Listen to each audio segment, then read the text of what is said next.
এক বাদশার ঘটনা।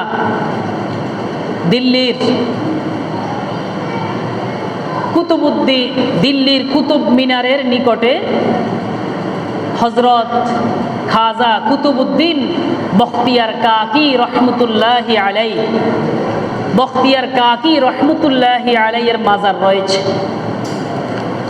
হযরত খাজা কুতুবউদ্দিন বখতিয়ার কাকি রহমতুল্লাহি আলাইহি যখন মারা যান, ইন্তেকাল করেন, ইন্তেকাল করার পরে তিনি ওসিয়ত করে গিয়েছেন যে আমার জানাজা পড়াবে যার মধ্যে 4টা গুণ আছে। কয়টা গুণ? 4টা গুণ। 1 নাম্বার, যে জীবনে তাকবীরে উলা ছুটে নাই। 2 নাম্বার, যার জীবনে তাহাজ্জুদ ছুটে নাই। 3 নাম্বার, যার জীবনে আসরের সুন্নত ছুটে নাই।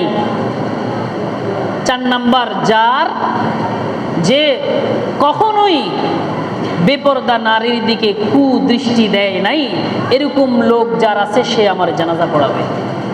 জানাজার সামনে হাজার হাজার লক্ষ লক্ষ মানুষ, এত বড় এক আল্লাহর ওলির জানাজায় সবাই থ হয়ে দাঁড়িয়েছে। এই 4 গুণের কাকে পাওয়া যাবে? সাথে সাথে একটা লোক জানাজার সামনে এগিয়ে আসছেন। এগিয়ে আসি খাজা কুতুবউদ্দিন বখতিয়ার কাকির চেহারা থেকে কাপড় উঠাইয়া বলল, কুতুবউদ্দিন, তুমি নিজে চলে গেছো, আমাকে অপমান করে গেছো। এ কথা বলে তিনি লক্ষ লক্ষ মানুষের সামনে শপথ করে বললেন, আল্লাহর কসম, এই 4টা গুণ আমার মধ্যে রয়েছে।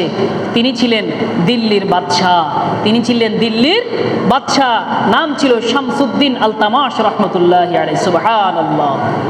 বাদশাহ হয়েও সে কি করে নাই? আল্লাহ রাব্বুল আলামিনকে কখনো ভুলে নাই।